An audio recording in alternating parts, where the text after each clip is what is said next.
I know you do. So how was today? Good?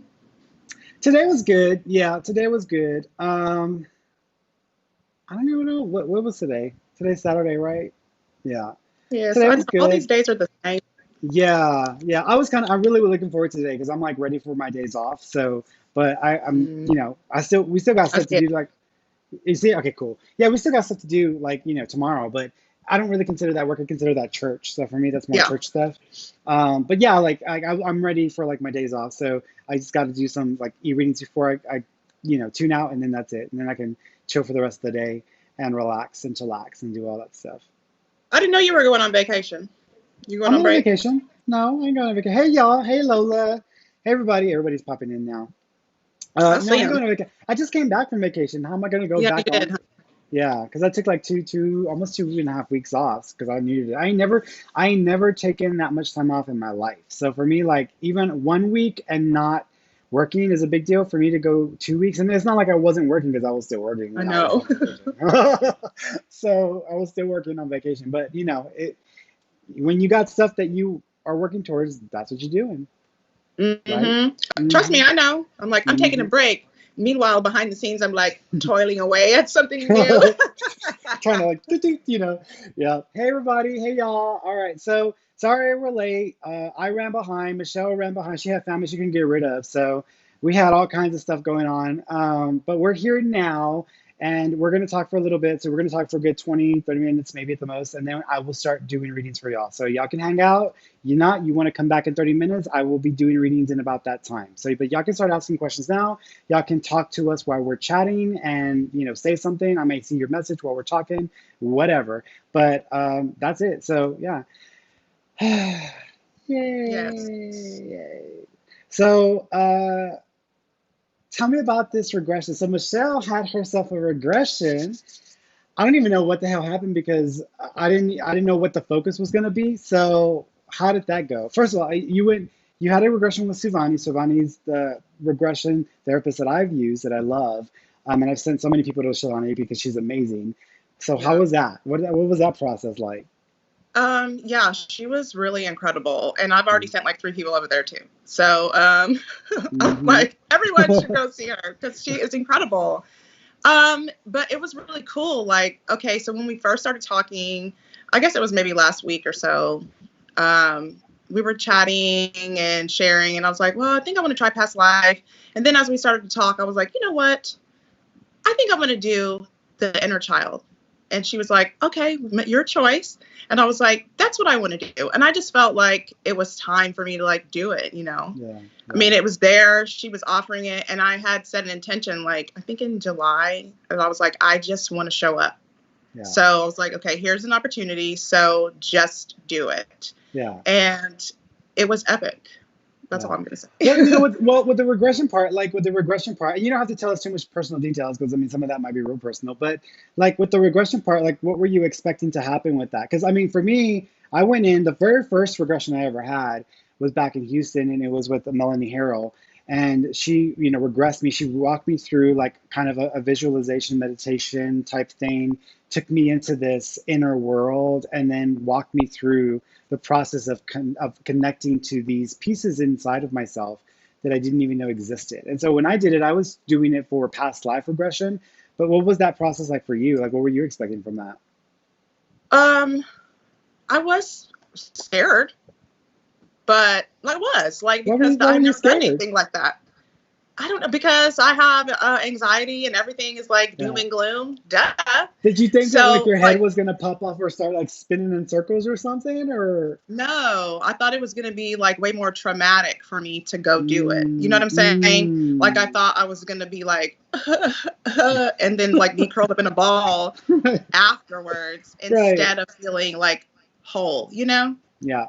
So like it was awesome. It was just Yeah. like, I did like a meditation. She walked me through it, and there's like the gold ball that just shines the love light on you, and I like I never let myself meditate that long. Yeah. So it was like amazing to just do it and not fight anything and just allow myself to let go and just to let Mm, everything just flow. It was really hmm. cool. Cool. So what do you think you gained? And sort of you say go ball. I'm like, God, for me, it would have been like a go disco ball, like, you know. But what insights do you feel you took away from that? Or like, what do you think you gained from it?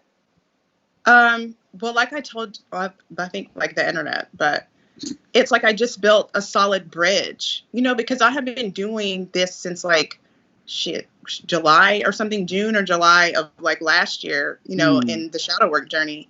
But it's like very external, pulling the layers back, looking at it, and, knowing where your wounds are. But like in doing it that way, it really gave me the connection to be able to use myself mm, as myself instead yeah. of just sort of sometimes feeling it and, like kind of really stepping into my purpose and feeling able to communicate effectively. Because that's where my wound is in not being able to project myself as it is. Yeah. You know what I mean? Yeah. So, So, because I mean, people are probably wondering what the hell she's experienced, what happened, like what went on or whatever. Is there anything you can tell about yeah, that, like inner journey? Because I mean, I'm curious. I want to know. I've been waiting all week to ask you these questions. really? Yeah, that's why I told you. That's why I said, girl, like, do you want to use this as a topic? And you were like, sure. And I was like, okay, like, because I want to know, but I didn't want to know then. I was like, I'm gonna wait till we're on camera because I want to ask about that whole experience, like on camera. Well, she took me to a time in which my sister hurt my feelings, Hmm. and I went there Yeah. and I talked to myself, and Hmm. myself is wise as fuck. And she was like, because really what I have been wanting Yeah. was just to have more fun and to be more loose and to relax. And Hmm. so I took that time to ask, because that's what she said. She said, well, is there anything that you want to ask yourself or whatever, vice versa? And as we were giving back and forth, I'm going to say we, because we both here, Hmm. we were giving back and forth the information. And she was just like, don't worry, like have fun. You know what I'm saying? And don't worry about money. Don't worry about things. Just enjoy, like be Mm. free. And I was like, it's easy for you to say because you don't have no kids and Hmm. you're in the house with my parents who Yeah. take care of you. Right, right. But I value that because that's why I said I feel like my child self is wise because Mm. all of these things that I've been really reaching for, she was already doing that. And Yeah. so over the years, as you just lay those layers of trauma on top of it, it's just Mm. hard for that light to get through there. And I think that's where we are right now. I think so many people have had shadow work episodes this week where they're like, in their darkest place Yeah. and denying all of that and just like fighting against the need to just go and do the healing. And I Mm. mean, it's like by intention. Like, I think all of this just happens on purpose. So, like, even just doing that this week, if I hadn't done that on Monday, by the time I got to here, child, please, I would have been like, oh my God. Girl. Mm. Yeah. No. Mm-hmm. I think that when you're going inside of yourself, because people always like, you always hear like, go within, go within. You hear the memes, you watch the memes, you get all the people posting shit that says, go within, bitch, go within, but they don't know what that Mm-hmm. means. What it means, and it depends on what you're working on, but what it means is going within yourself, going to the time and the place in your memory where the pain happened, where the trauma happened, where you had that experience that left a scar on you for the remainder of your life. And when you go back to that moment, you you have to first of all acknowledge what is happening and then start to see it in a different way. But then it's almost like you're going in there for and the regression work, you go in there and then you take your power back. Like, you know what? I done left you with too much of myself. I'm taking this shit back because I ain't got paid in credit for none of this shit. So, and I'm overdue. And that's what it is. And then when you take your power back, all of a sudden there's a shift that takes place in yourself. Have you noticed a shift with like your sister or with the energy around that? Well, and the thing is that like I have already been working through that. So I think that's why it was so like I wouldn't say it was such a profound shift, but it was like, okay, now I'm solid in it Yeah. because I have been working and working and working. And when I finished, my sister was downstairs and I just hugged her and I was like, I love you, and Mm, I know that you don't hate me. and we're good. You know, like everything happens on purpose. Like literally, like her being down there after I finished that, and Mm, after I had loved on myself and hugged myself and embraced myself, and just became best friends.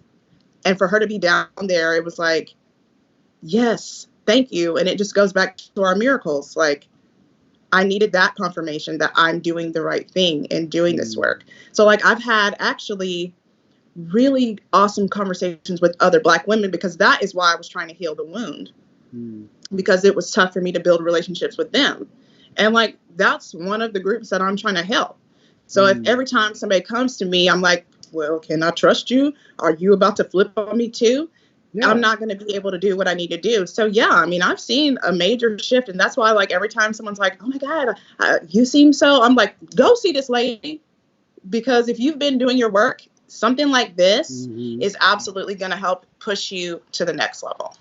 Yeah, I had the same experience because for me, it's interesting that you mentioned like having that difficulty with forming those bonds with Black women because for me it's always been men and specifically Mm-hmm. straight men, but men nonetheless. Because and I talked about this like yesterday in my random morning chat, but I have never felt comfortable around men. And me growing up, being molested, being teased incessantly by my own family, by the damn kids in school, Mm-hmm. going through all of that trauma. And then on top of that, like my stepfather being super abusive and just beating the hell out of me any chance he could get.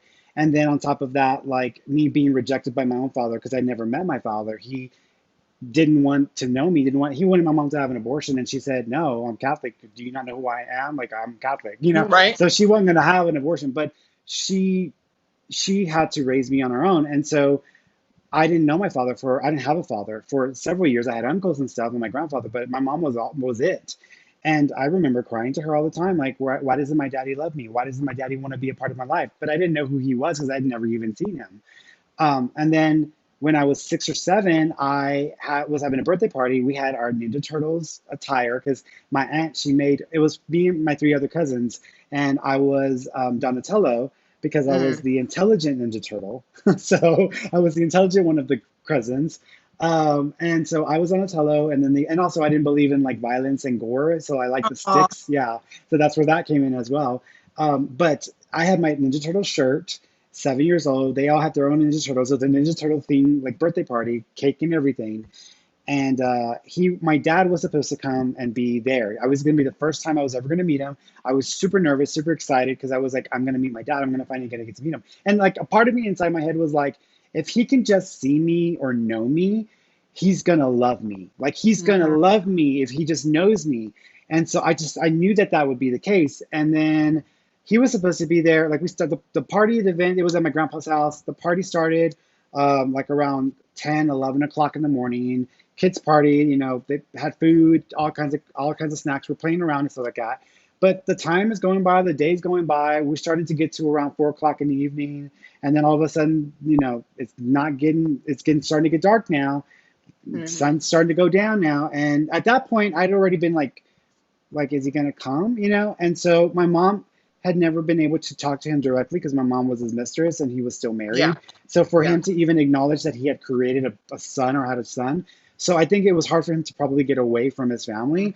But he was talking to a friend, and the friend would talk to my mom. So there was an intermediary, and they would talk to that friend.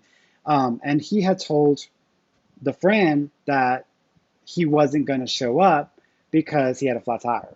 That was his excuse. Mm. So, of course, they were trying to figure out how to tell me. At that point, I'm sitting on the steps, sitting there, sun's going down. I'm waiting, I'm waiting, I'm waiting. And I don't know what's happened. And I don't know if something's changed. I don't know what's going on. But I'm just sitting there waiting like a fool for my father to show up. And he never came. So that was like a huge traumatic experience for me because Mhm. here I am expecting this man to show up and to just fall in love with me or show me love, and it never happened. So I was desperate in my life for love from men. And so Mhm. any man that I could have love from, that was like an obsession for me. And so, Yeah. of course, then me realizing that I was gay, that spins another layer of on it because I didn't care who was going to give you love. I just wanted love from any male I could get. And Yeah. so if it wasn't a father figure, than anyone that I was having like a relationship with or a sexual relationship with. I was down with that. I was like, whoever was going to love me. So I always went into these relationships with men thinking it was a relationship where it would turn into something special. And it wasn't. It just turned into the sexual experience, or the guy would use me for this or that, and vice versa. So it was just a really traumatic thing. So it took me a long time to start to work past that. And even then, like, I've always been uncomfortable with being around straight men. And I think a Mm. lot of gay men have the same struggle, because there are a lot of gay men who have had to go and endure a lot of traumatic pain with the teasing. And if they had like a father that was machismo or whatever, they're trying to beat the femininity out of us. Mhm. And for me, that just was so difficult to work through, until, like, I want to say I honestly have not really, didn't even get to a point where I healed that until about 3.5 years ago. Yeah. And that's when like there was a shift that happened. And at that point I was like, you Mhm. know what, fuck this shit. Like, I am who I am. I'm going to be who I'm going to be. People love it or take it. Love it or take it, because I don't have the energy to try to make you love me, or to try to get you on board with the Fernie train. You either take it or leave Mhm. it. And if you're not going to take it, get the hell out of my way, because you're in my way, and I'm going to run your Yeah. ass over, because I'm moving in the direction of what's going to make me happy and what's going to fulfill me. And that's been my mentality and my mindset. And now, like, when I have like male clients, there's still a level of discomfort that always comes with dealing with males, but it's not like it used to be. Now I'm like, like, you're just another client, you're just whatever. Now with a cute client, yeah, it doesn't matter whether you're straight or gay. Like, it's still like, ooh, like, you get the tingles a little bit. Like, okay, calm down. This is professional. Take yourself to a professional level, Fernie. Like, you are doing a session here. And then I go into like professional Fernie, and then at that point I'm fine. But it still takes some effort, because, and I've had enough experience over the last few years with straight men that have exemplified love and unconditional support in ways I've never had Yeah. before. So now it's not an issue. But it took a while. And with the session with Savani, just like with you, I took myself back to the moment when I was left at home with my stepfather, who would beat the hell out of Mm. me just because I would, breathe differently. And I remember my mom, in the visual that I was going through, my mom was having to go to work because she was Mexican mama. She had to go to work. She cleaned offices at night at downtown. So she was getting a ride, leaving. And I remember, like, running behind the car, like banging on the car, like, Mom, please don't leave me, please don't leave me, crying my eyes out, because I didn't want to be left with this man that I knew who was going to hurt me. So I would, like, remember Yeah. screaming and crying to her. And I know she felt bad, because I could see her crying when she would leave, knowing that she was having to leave me with someone that was going to hurt me. Mm. And so over time, I learned to play with the kids, get more comfortable with the kids and the neighbors, etc. But when I went back to that visual in my regression, I went to that moment where my stepfather was standing in front of me, and there was little Fernie, and he was going to hit little Fernie. And so in my memory and in my regression, I was me. I wasn't just little Fernie, I was me. Mhm. And I'll be damned if I'm gonna let some asshole hit a child or take it out on a child. Like, right now, if I'm outside and I'm around other males and they start beating a child, like, do not do not let me see that, because I am going to tackle that shit with the force of 1,000 bulls. Like, I'm not even gonna play around. And if I die in the process, I would die in the process. I don't give a fuck.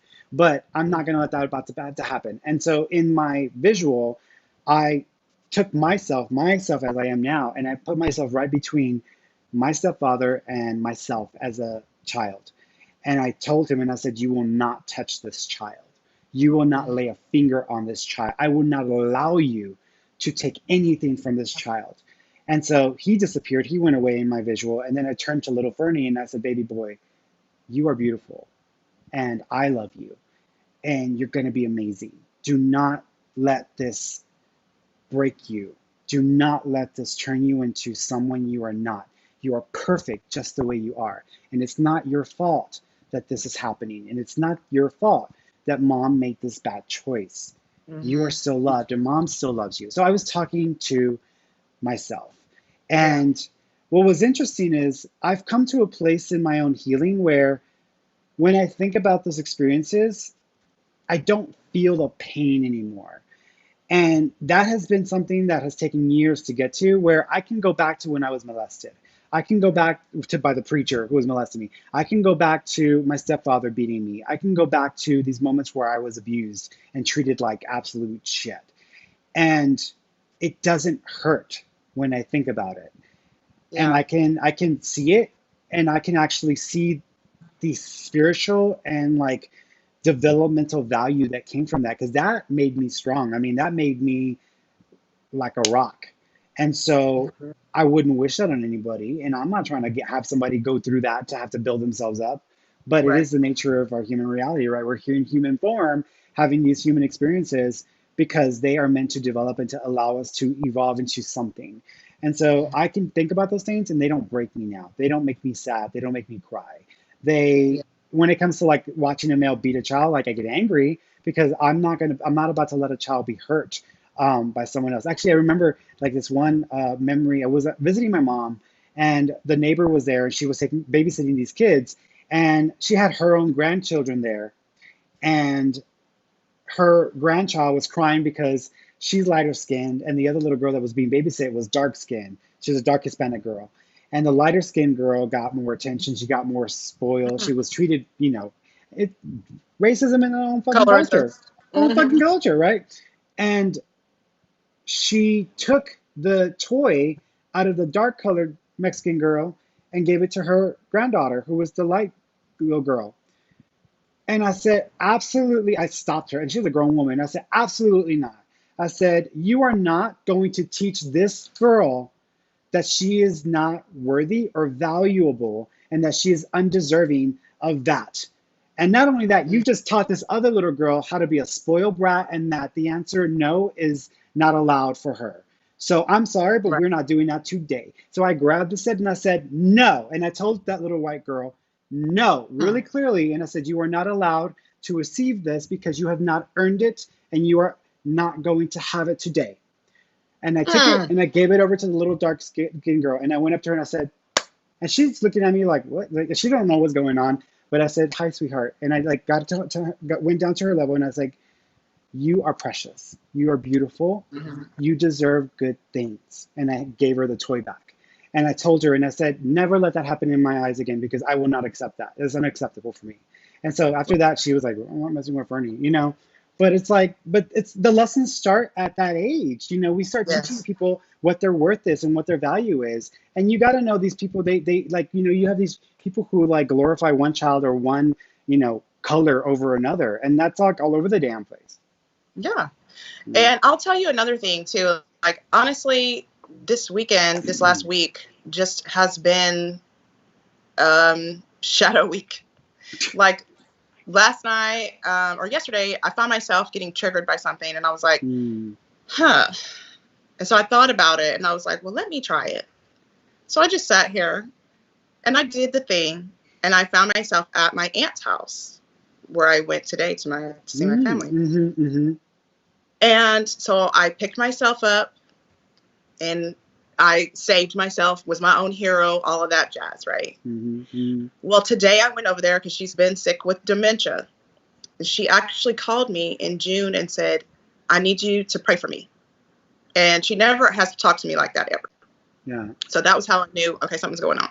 So when I got there today, we talked for a little bit.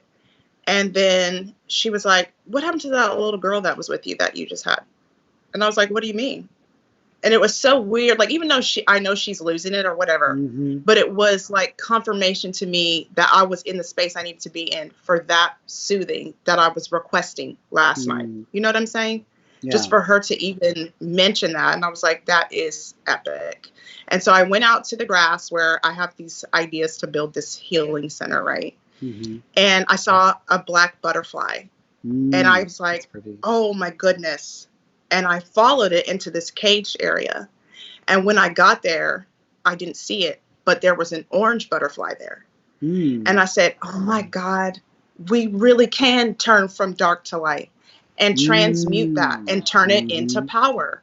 Yeah. And that is where we are right now. And everyone is really being asked to look at those spots and figure out what it is that they need to be healing. Like your chart will tell you what your wound is. And Right. I know mine. Like I went digging for it a while ago, and when I figured it out, I was like, this is why I feel at pause when I'm trying to speak or when I'm trying Hmm. to do my thing, because I'm too concerned about my fucking nose being big Right. or just bullshit. You know what I Yeah. mean? But all of those wounds are created in my first house of self, which is when you're really little.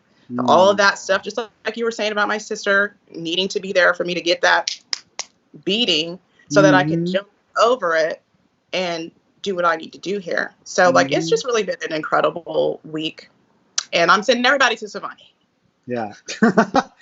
I don't think your nose is big. Where'd you get that stupid idea?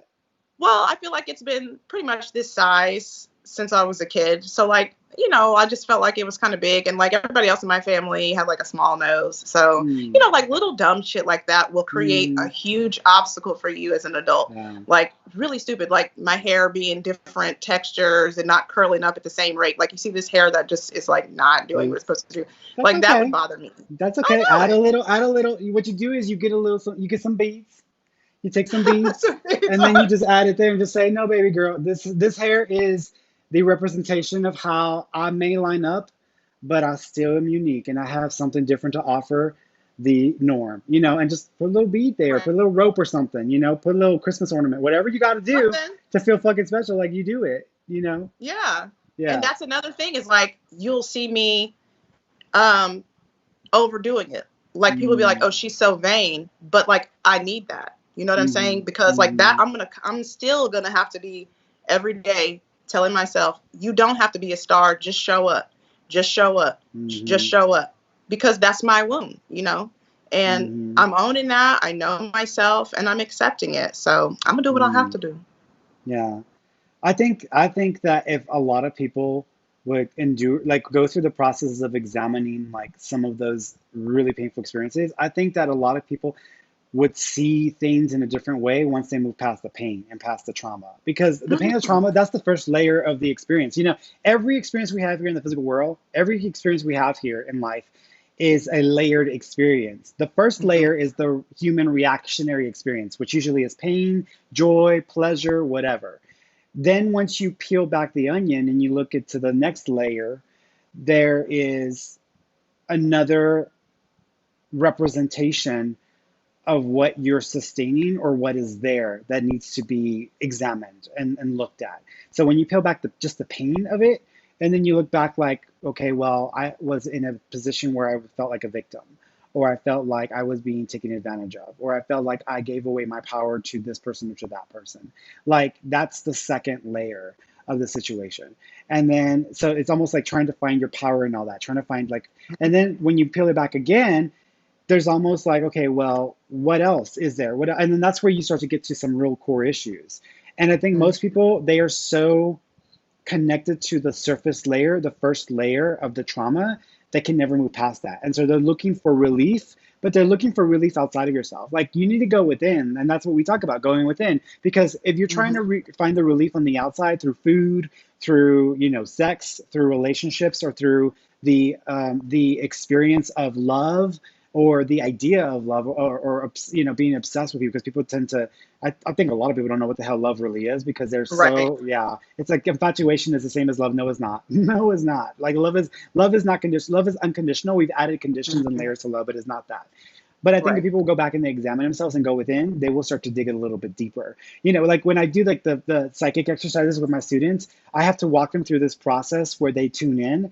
And usually the first pieces of information they start to tune into has nothing to do with what I'm having them to like focus in on the psychic side of things. It's something that is sitting within them that has not been resolved. So I've Mhm. had clients immediately, as soon as the student goes in and tunes in, the first thing that comes up isn't information about the target or what they're psychically sensing. It's about, I was raped, I Yeah. was molested, I was this, I was that. That all comes up. My mom passed. I miss her. Like that's the first. Those are the first things that come up, because that's what meditation is. Like you stop, you breathe, and you allow yourself to kind of like sit there with your beingness, and you start to let yourself kind of settle into those Mhm. different layers, and then all that starts to come up to the surface. Right. So that's what you got to work on. That's what people have to. You don't realize that like you're going out looking for love because you didn't have it, And so you're trying to find it from someone that is a representation of who didn't give it to you. So you're picking Yes. these bad options from these people because that is the perfect example of what you didn't get love from. So you're trying to get it from something that is representative of that, you know? And that, Mhm. and people don't realize that's why you're doing that, why you keep making the same mistake, why you keep looking for the same type, why you keep going after the same, shitty relationship with the same crappy guy, because Right. you are trying to identify the healing part of you. You're trying to heal yourself through this reflection or Hmm. representation of what caused the trauma to begin with. So, Yes.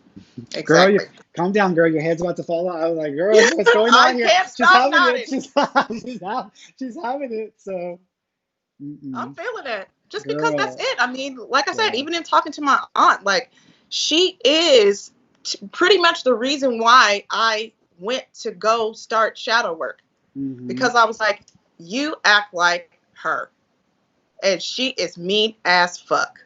Mm, So you need to figure out why. And even when I was over there today, she was cussing out her daughter really aggressively. Now I was never that mean, but yeah. but I could feel that same, you know what I mean? Like I could Mm-hmm. feel that same Energy. abusiveness, if you will. Yeah. And even though I wasn't like fuck you bitch like her, I still was like, this what you're doing is not love. So figure out what is going on. Yeah. And I told her, I said, if you would allow them to love you, because she won't let anybody in here, you Mm-hmm. know.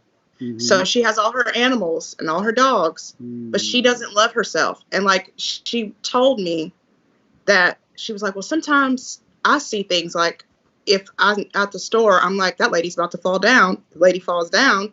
Then she calls herself crazy, just like you Yeah. were talking about on Instagram. Mm-hmm. Instead of saying, oh, well, maybe I'm gifted, it's I'm crazy. Let me abuse myself and then abuse others. And Mm-hmm. so that was what I was like, okay, I have to stop. I have to figure out what was going on. And I'm just glad I did all that work, to be Yeah. honest. So that's the ant. So the ant that you're talking about, the one that saw that has visions and stuff. That's the same one that's suffering with dementia. Hmm. Do you have any idea what dementia is? Because I have a theory. I have like a working spiritual theory about dementia. But what do you think dementia is? I mean, I don't know if I can say that it is really like illness or if it's something else, because I believe that, especially in this time where we are right now, Mm, like everyone's supposed to be tapping into that, whatever it is, for them to connect to source and get whatever information they need. yeah. So I'm not sure how I feel about it. I just know that, like I said, when she called me, she told me to pray for her and light a candle. And that's what I was already doing. Mm, And remember, I told you that I had been lighting candles to show love to others too. mm-hmm. So I felt like that was an intuitive message. So I don't know, like I'm a little bit confused about it. So I'm just trying to settle, like, Yeah. So I like I mean, from a physiological perspective, there are structures within the brain that are starting to break down and the memory centers that are starting to break down. That's from like the physiological perspective.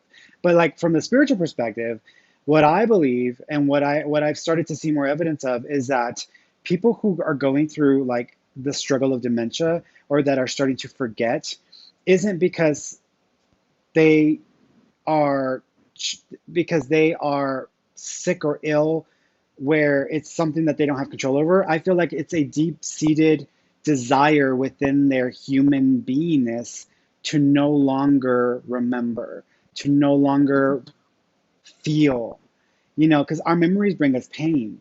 Our mm-hmm. experiences bring us pain. People who went to war, who had to take lives, we don't know what they had to deal with. And that must be a very traumatic experience to have to take someone's life and then it be acceptable. Like, that's not okay. That's not, when the hell is that ever normal? Right. And so I believe that it's people wanting to forget and no longer wanting to be human and be on this physical plane. Yeah. And they're like, I'm ready to check out, but I'm stuck here. My body's still here. I can't go, but I don't want to be here anymore. I don't want to remember. I don't want to have this. I don't Yeah. want to be this anymore. So I feel like it's this like energetic inconsistency within the spirit of the being and the body of the being, the brain of the being, the mind of the being. And so Mm-hmm. that shifting, that kind of like flux that's happening there begins to affect the mind where they are actually more sensitive and more psychic, because there are instances where people who are going through dementia, they experience things in a different way because they're no longer attached to the conditioned form of like Yeah. experiencing the world and seeing the world, but at the same time they're kind of letting go a bit, but then they still have memories, they still have things, so they're kind of going through this flux back and forth, trying, they're ready to go, they're like ready to Yeah. go, but life is like, no, like there's something you still have to do here. And so the Right. universe is like, no bitch, like, you're not going anywhere, you still have 5 more years to put in. And that may Hmm. actually like fill in to a karmic debt, because Yeah. if you have someone who is going through a period of mental instability, and they are forgetting, and they're at the mercy of those who care for them, there's Hmm. something being worked out there.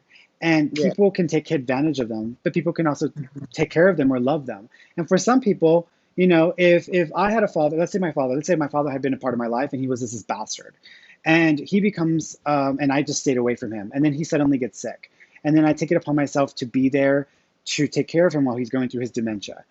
um, a part of it is me having to have patience, having to learn to like have enough love to want to keep doing it, because I may not have the choice.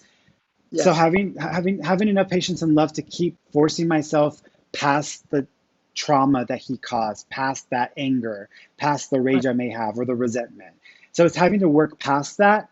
And so it's like you don't have the luxury of just sitting with your resentment. You don't have the luxury of just sitting in your rage and sitting in your trauma, because you have to take care of this person. You have to deal with this person every day. You're faced with dealing with this person.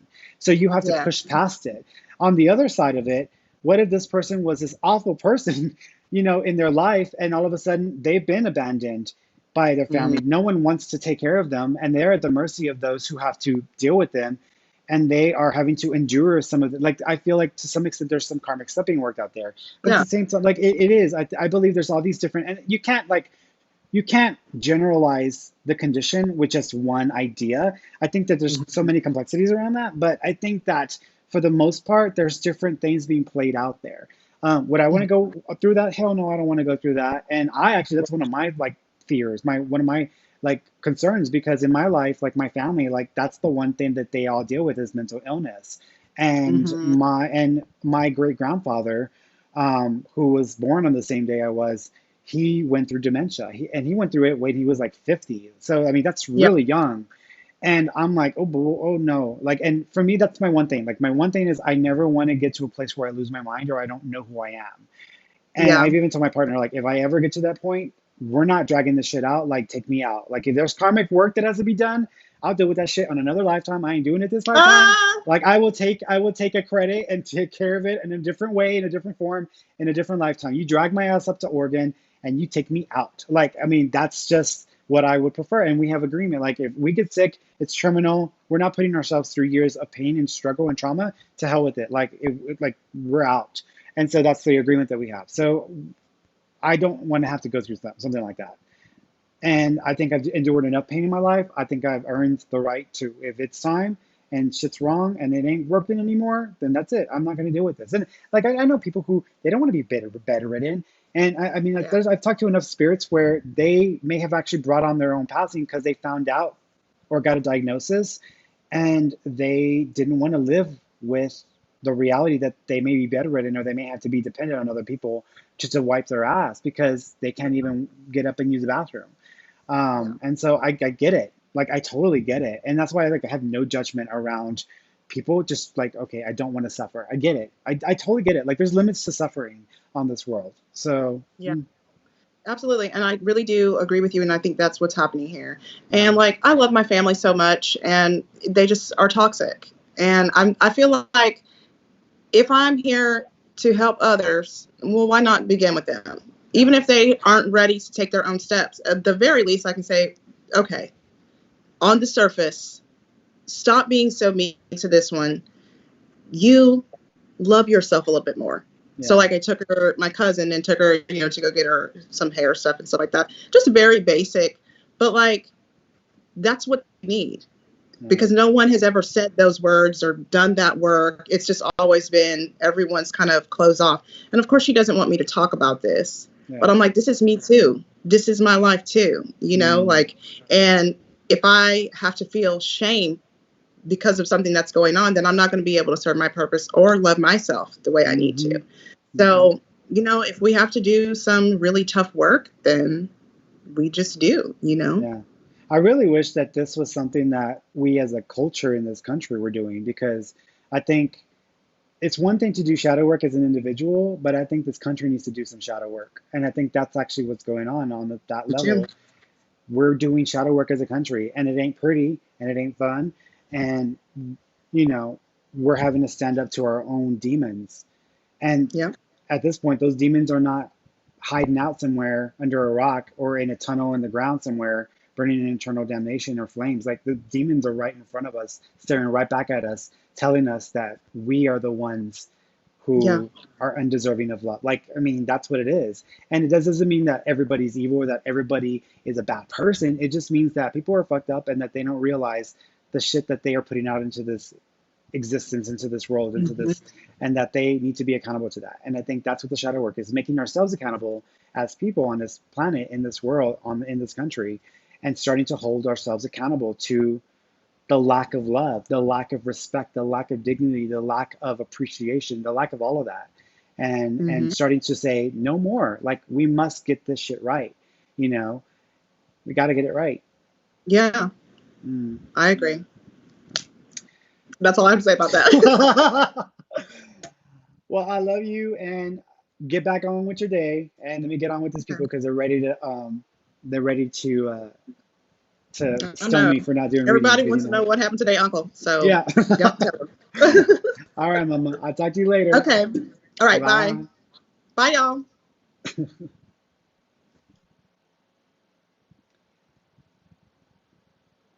All right, it's just me, y'all. It's just me. So I'm gonna do some readings here. So hey, y'all. All right, so I'm gonna run through here. I am not going in any particular order. So if I skip around, don't hate, don't discriminate. Just appreciate. So if you are asking about your life, please be specific, which means that if you want to know about your health, your finances, career, and work relationship, you need to be specific with your questions. Asking me, what do I see, or read you, or tell you something is too broad, too general. That would require sitting down, having a full reading, because it's exactly what I do in a full reading, and I don't have time to be guessing what you want to know. So I need y'all to be specific with your questions. If you want to ask about another person, just remember all of this is live, so your questions are going out and being made public. If you are asking about a loved one in spirit, let me know who you want to connect with, and I will try to connect with that individual and give you any kind of message that I can pull together from the pieces that they're going to give me. And I'm going to share with you the pieces that I get, trying to understand what they may be trying to share as well. So yeah, that's pretty much it. Also, my statements are personal opinions based on intuitive impressions, feelings, and assumptions. They are not proven facts. So whatever decisions or actions you take in your life, remember, you are 100% responsible and liable for them. You can change your future. It's never set in stone. I know a lot of people worry that the future is set in stone. You can change your future. And lastly, I am not a licensed medical doctor, counselor, attorney, or law enforcement official, which means I cannot diagnose an illness. I am not a doctor. I can't give you a treatment. So please go and seek the help and aid of a licensed medical, legal, or law enforcement professional. Okay. All right. So I'm going to jump around here. Like I said, I'm not going in any particular order. So Mindy, are there any messages from my mom or spirit guides? And is my mom around my boys? Yes. It's funny because as soon as I was reading the part about are there any messages from my mom or spirit guides, immediately I saw your mom holding a baby. So I'm assuming she's just acknowledging your babies or your boys. So yes, the answer is yes, she is around your boys.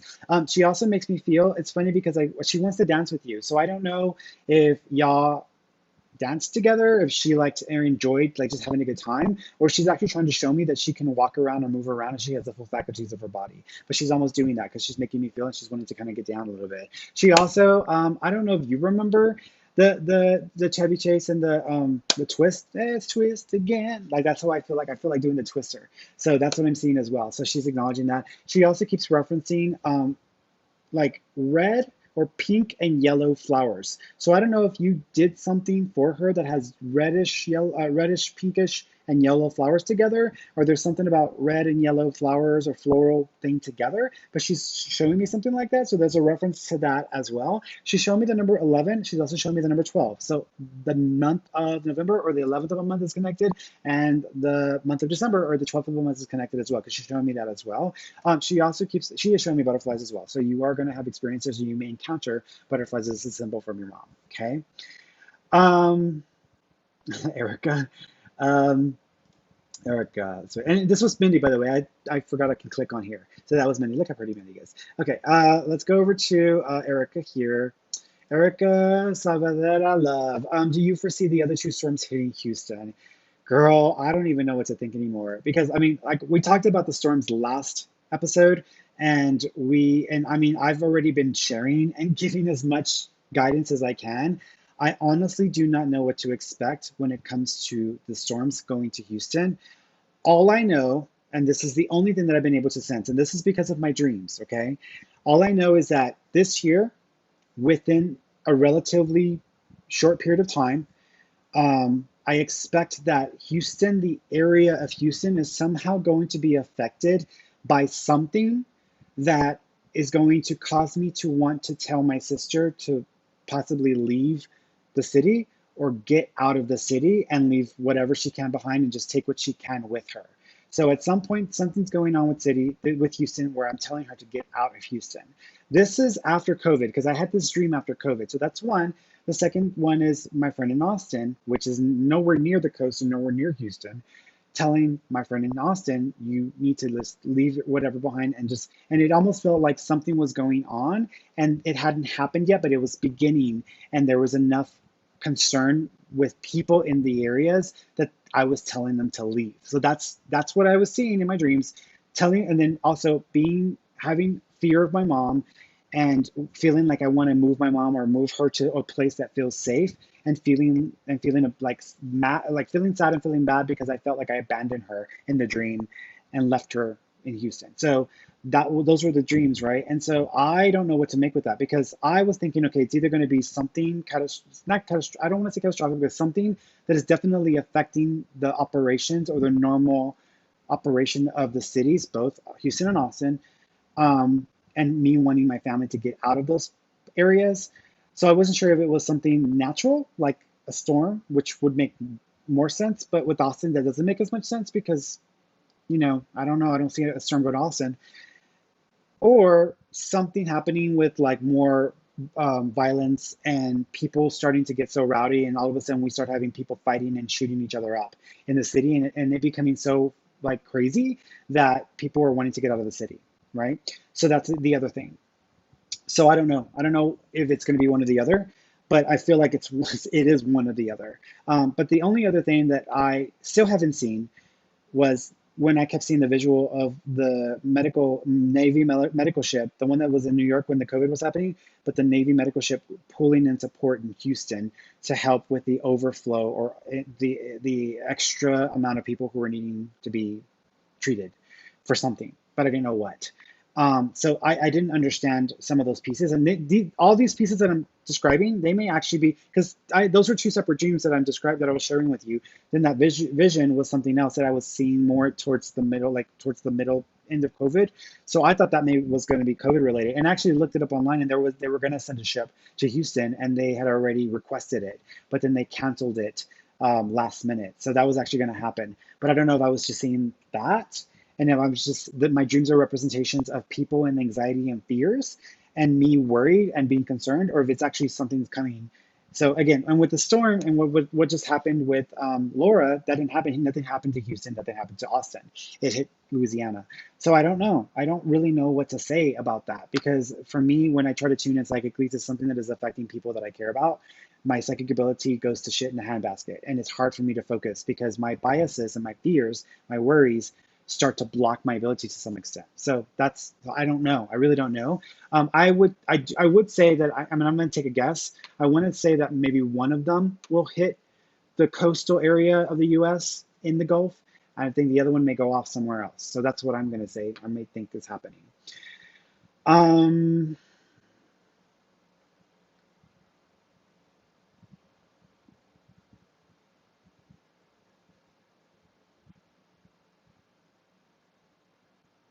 Uh, Here's one.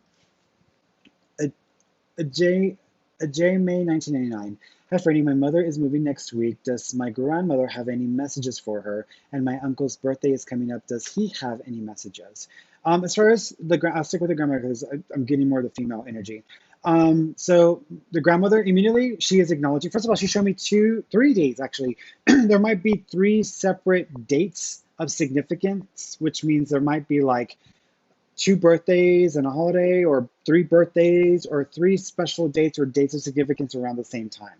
So she's acknowledging something like that. So I don't know if we're within 30 days of this, or she's just acknowledging the month where there's all these three dates of significance that are connected to her, your grandmother. So there's a reference there. She's showing me something around my neck, and she's showing me the number 2. So I don't know if there's a heart necklace or two necklaces that are connected to her, but I'm seeing like something around the neck twice, unless there's something that goes around the neck twice, but there's a reference there as well.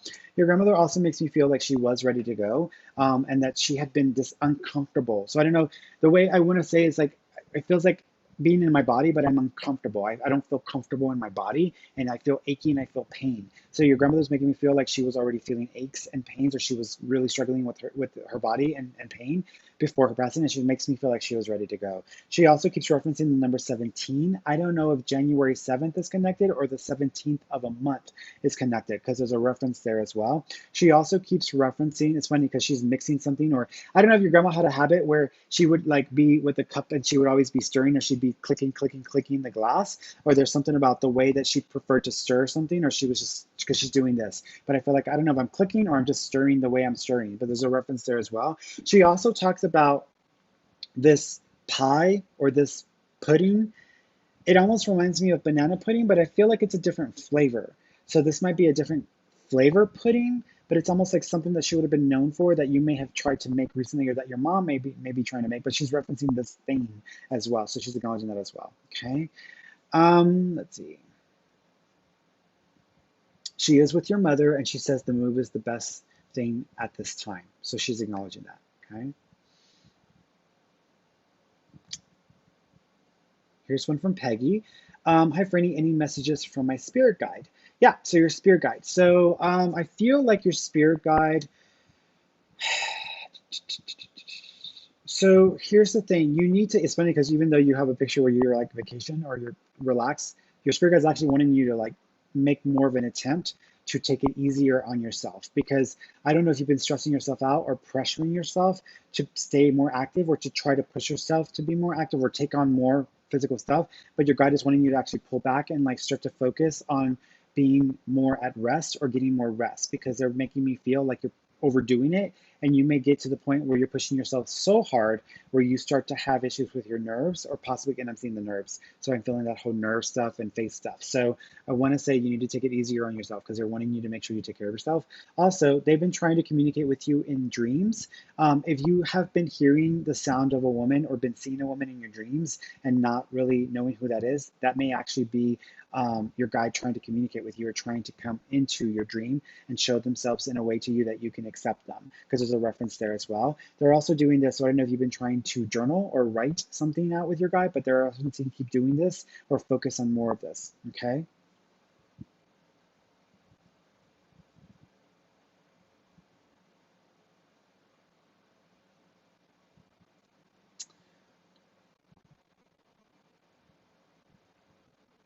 Jessica Hernandez. Hi, Fernie. Any messages from my guides? I've been feeling them very close to me lately. Names of them. Yeah, I think there's two of them.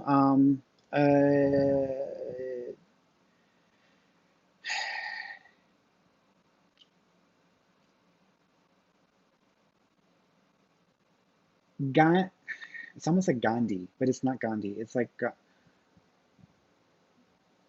Ganji. I feel like it's Ganji. So the main guide is a male, and I believe his name is Ganji because it sounds like that to me. So that's the main guide, the first guide. The second guide, I also think is a male. His name is Duke. Duke. So there's a Duke name, and then there's Ganji. So yeah, so those are the two guides. Okay. Lindsay Santos. Hi, Fernie. Fernie. The way you spelled it is like, hey, Fernie. Hi, are you able to connect with my dad, Steve? Thank you. As soon as I tune into Dad's energy, first of all, he keeps acknowledging his system not being able to support or sustain him in a way where I'm kind of reminded. So I have an uncle, and he was a bit of a drinker and a smoker. And at some point down the road, his liver began to fail, and he also started having kidney failure as well. And the toxins in his body started to build up, and then he would like get bloated or fluid would build up. So your dad is showing me that. So I don't know if there was something getting into his system that was acting as a catalyst for an infection or acting as an issue where his body was no longer able to process toxins or no longer able to process or function in the way it was supposed to, because he's making me feel this way, like feeling bloated or feeling fluid. So there's something around that I'm seeing there. He also keeps referencing a name that's similar to Tony or Tomas or Tony or Anthony.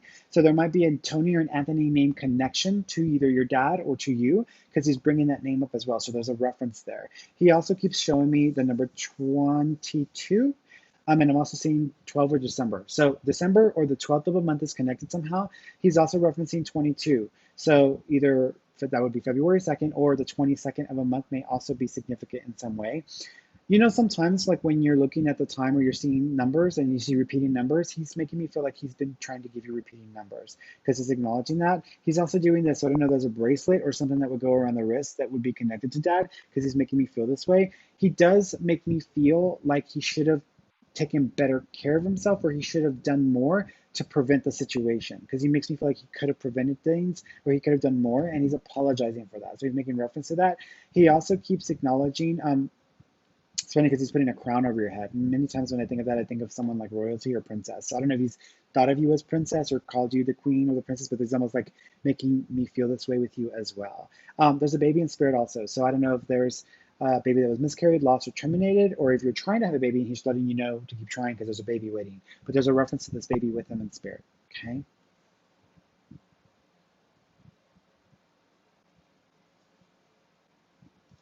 Liz Poirier. Poirier, I think that's what it's. Did Rob die because I would not marry him? Is he around me? No, I don't feel that. I feel an instability with Rob. So I feel like he was not mentally or emotionally in the best place in his life. I actually feel like he suffered from a form of depression. And I feel like because he suffered from a form of depression, it almost amplified or made worse the conditions that he was dealing with. But I feel like there's a lot going on upstairs. I also think it's funny because I feel like I can't breathe, or I feel like I can't catch my breath. So I don't know if there was a lack of oxygen for him, or there was a deterioration of oxygen that was making it up to his brain, because I almost feel like something's going on here. He also is apologizing for the timing of his passing. So I don't know if he passed on a date of significance or right around a date that would be important, because he's making me feel like the timing was bad. So he's acknowledging that as well. He's also, there's a dog with him in spirit, because he's got this white or light colored dog. I feel like it's a smaller dog too, but I don't feel like it's a super small dog. I feel like it's more like it's not big, it's not medium, it's a little bit smaller than that, but it's not a bitty thing. It's more like I say like a poodle, because it kind of has that like curly-ish kind of looking. So there's a dog there that's in spirit with him as well, because it's a light colored dog as well. He also makes me feel that he has been touching you. So you might have been feeling someone touching you or someone holding on. He's acknowledging that this would be him as well. I think that, thank you. It's not your fault. He says, not your fault, not your fault, not your fault. So he was wanting to be clear about that as well. Okay.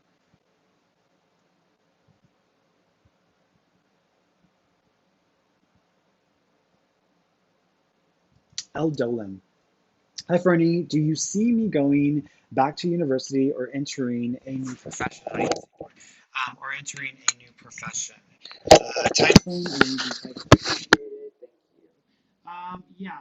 I think that you are going to go to university, and I think that you are going to. I'm seeing 2 years, so I think you might be going back for 2 years. I also think that it might have something to do with health and wellness, or the pharmaceutical, or I'm trying to figure out if this is pharmaceutical or chemical composition, because I'm seeing like the way that chemicals and like different chemical equations look like, because I'm, with I'm seeing that, but I feel like there's health and wellness around it. So I'm thinking it's going to have more to do with like some sort of health and wellness industry, and may have to do specifically with like certain types of chemicals or medications or things that may have to do with that. But I'm seeing something that has to do with health and wellness in that way. Could also be nutrition, but I'm kind of thinking it's more like health and wellness that comes across in that way.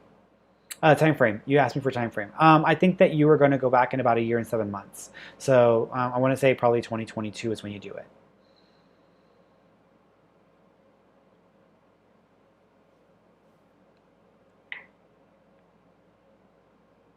Erin Carrillo. Hey, Ferny, is my coworker Dolores going to get a better job soon? Not for about 4 months, so it might take her 4 months. I don't want to say it's better job, but I feel like she might get to such a point where she's just not wanting to stay. So I feel like in about 4 months she might just like jump ship and just go with this other option that shows up, and then that she may stick with only for like less than a year before an opportunity comes up to change in that organization or in that company. So in other words, she would still be staying with the same company, but it's like almost like changing to a different position or different role or something within it, in that way. I also keep seeing like when I think of banks and I think of like when like auditing in banks and systems and having to look at stuff like that because I keep seeing that. But I also feel like a sense where um, yeah, I feel like I'm looking at like numbers and bills and money, and so I feel like I'm having to like look at things from that perspective. And it's done through the system, but it's almost like she's having to look at it or pay attention to it. So there may be some part of the job that includes that for her. But I want, and it is administrative because I feel like it's me administrative. But I feel like she'll go with something first, and then after that she'll wait a while, and then she'll switch over into another position, which I think will work better for her.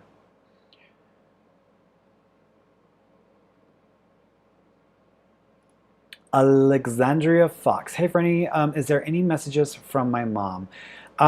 Yeah. So first of all, I feel like I went candy. So I don't know if your mom likes sweets or she liked candy or she's like a candy person. But I feel like unless you're sitting down right now having a piece of candy and she's like, I want your candy. But there's a reference to candy because she's making reference to that. She also keeps acknowledging thank you. She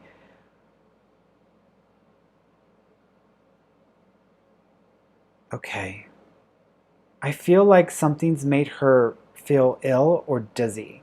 So either she was taking a lot of medication and it was really hard for her to stay conscious towards the end, or something was making her really like not lucid and feeling a little out of it because that's the way she's making me feel. She also keeps referencing thank you. It's weird because I am reminded of like chemo when people take chemo, so it's almost like they're having to take this treatment and it's like not really helping, it's maybe making things worse.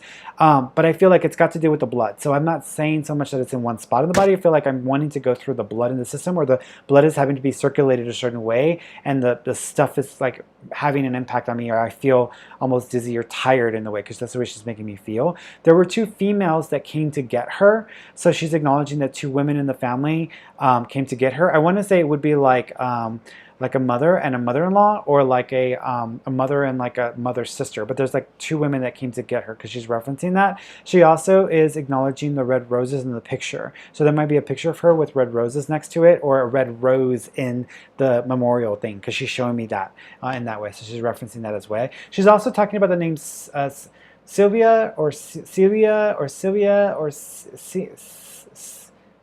No, it's not Selena. It's like Sylvia. Sylvia. It's like a name like that that she's trying to make reference to as well. So either that's her name, or she's acknowledging someone that's got that name and wanting to make reference to them. Okay.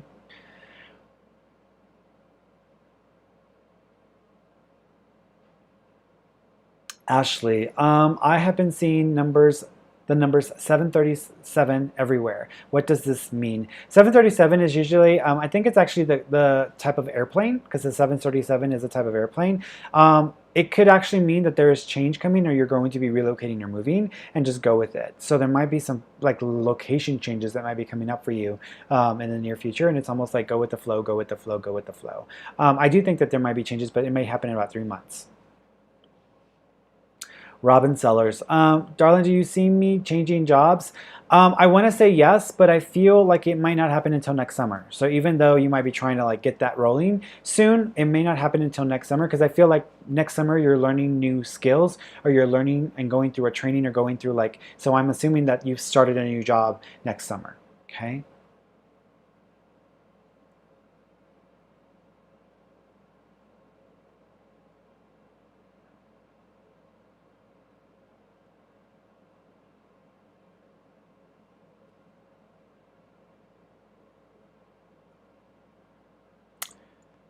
Erica Sanchez. Hey, Fernie. Today I got a call from my soon-to-be ex-husband's sister asking if my kids can come over and spend the night. Then got yelled at for saying no.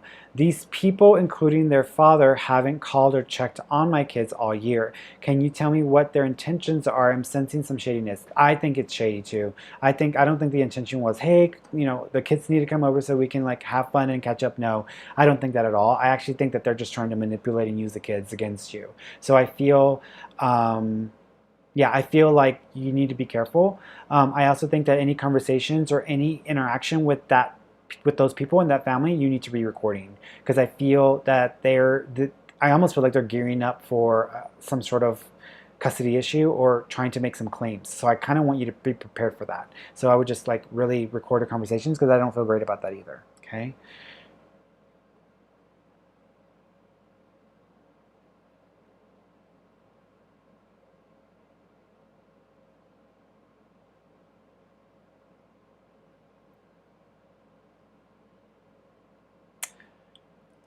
Maria K. Any message from deceased cousin Joel to my boyfriend?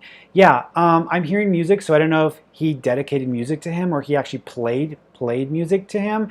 I actually wouldn't be surprised if there is a memory or something that happened when they were younger, where they were pretending to be like musicians or they were making fun of like playing music, and there's something captured on a video or something. But there's a reference there because I'm seeing that. There's also a connection. Thank you. I'm seeing the number.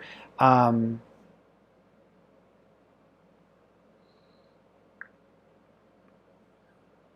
I'm seeing the number 12, so that would be December or the 12th of a month, so that's going to be significant. I'm also seeing the 7, so July would also be significant or important as well, or the 7th of a month. So I'm seeing those two numbers, so there's a reference there as well. He also keeps referencing being in the vehicle with your boyfriend. So I don't know if your boyfriend was in the vehicle talking to him or having a conversation, or he felt him, but he's acknowledging being in the vehicle with him. He also keeps talking about the way that the window was acting funny or the window was going up or down by itself. There's something about a funny window or window doing something weird because he's making reference to that as well. He also keeps talking about your boyfriend's dad, and he's wanting to bring him up into the conversation. I don't know if your boyfriend has more than one father figure or that he had a father, but then he was raised with somebody else. But the friend is acknowledging, the cousin, I'm sorry, is acknowledging the father. There's a father figure in spirit with him that he's wanting to make reference to as well because he's acknowledging a father figure there. So he's acknowledging that as well. He also, thank you, he's drawing on my skin. So I don't know if your boyfriend's planning on getting a tattoo or there's something about 4 and drawing on my skin. So there's something about this because he's making reference to that as well. Okay.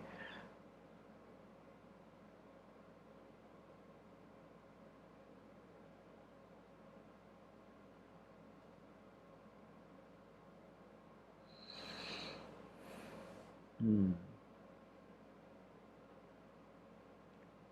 Monica Napper. Hi, Fernie. Can you please share with me if you see love for me in the near future? Um, so I want to say that.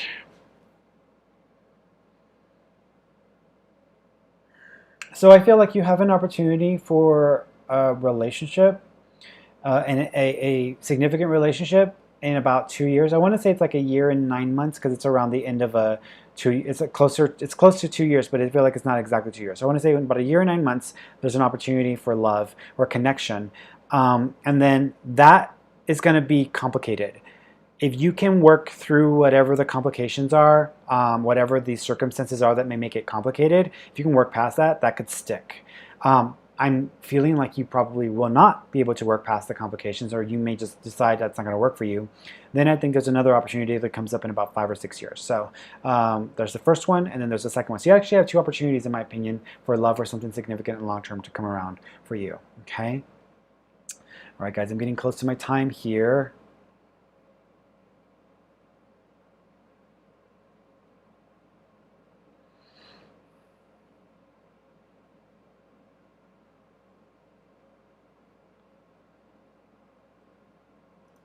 Maria Della Rocco Hartley. Fernie, in becoming more sensitive, are there physical changes while transitioning? Becoming more sensitive, physical changes while transitioning. So, meaning like, I guess you're asking like, are there physical changes or are there changes within yourself when you're becoming more psychic or becoming more intuitive. There can be. So there's several symptoms. First of all, I have a class on my YouTube channel that I go through this in detail. And so check it out. It's on my YouTube channel. You can get there from my website and just go and click and just go to the section that says class, and then it'll take you there. There's a few things you might experience. One is sometimes you might feel like spider webs across your face, and you might feel the sensation of like webs across your face. The reason why that is, and what I've understood, is that when we are starting to become sensitive to different types of energy, we start to pick up and actually feel the variations of the energy. And so this like spider webs across my face and like something's in my face, that is one sensation. The tingles in your scalp can also be another one. What I used to experience a lot of, I don't experience as much anymore, is I used to get these pulsing surges going up my back, almost like a chill. You know when you get a chill and you want to like, ooh, but instead of me feeling it like across my thing, I would feel it across my back almost like something was rising up. That's a representation of Kundalini energy, which some people would understand as Kundalini energy, but it's another symptom that you might have as well. Another thing is that you begin to be less tolerant of people that are not fun to be around. So toxic people, or people that are aggressive, or people that are violent, you just become more sensitive to that. You also become more sensitive to violence in general. So if you start to experience violence, or you start to see something, it gets repulsive, and you start to become more repulsive to that as well. Another symptom, or another thing that you may start to experience also is these weird drains that you may have, where like when you're around certain people or around certain environments, like going to the store, you will be in there for like less than 10 minutes, and then your energy just like drops drastically, and then you leave out of there and you feel like you have to collapse and take a nap. Like that happens a lot when I go to really busy places. Afterwards I feel like completely like lost of energy. It does happen with some clients, but I'm pretty good at trying to retain my energy back so I don't lose too much energy. But that's because these clients or these people, they've become energy vampires over time because they're not able to sustain or support their own energy. They're reaching out for any kind of sustenance or ability to support themselves energetically. And so that drop in energy is because they're basically pulling energy from you. And so what I try to do when I start to feel that is I try to see myself in like a bubble of protection, and I put a mirror in front of me reflecting back, because that can stop some of the drain, but you're still going to have some of it. But for some of the people that I know I'm going to experience that with, I already know it's a given. I just give myself permission to experience it. Now, if it's happening too often with a particular person, I'll actually tell them, hey, I need you to take a break from readings for right now, because it's too much to do it on a regular basis, and I need you to like take a break from reading. So I usually will tell people to kind of pull back and not do so many readings, because they shouldn't be doing too many readings anyways. I tell people if they're going to come for a reading, like a life analysis should only be like every 6 months, if that. You know, it's like I have people who come to me once a year. That's plenty. Yeah, I don't need people coming to me once a week. That's ridiculous. And at that point, like y'all are wasting money, and I'm going to be repeating myself. So don't waste your money. Like just like, you know. But for 15-minute sessions, I mean, stuff comes up in life. You want to ask my opinion, whatever. That's what that's about. But sometimes with people who want to come to me and have like a life analysis, and they want to do it like it can get to be too much, and I'm like, you need to wait 6 months, because that's the minimum you should be waiting to get a reading. All right, I'm gonna do one more, guys, and then I'm gonna check out, because I'm starting to get drained now and my energy is dropping.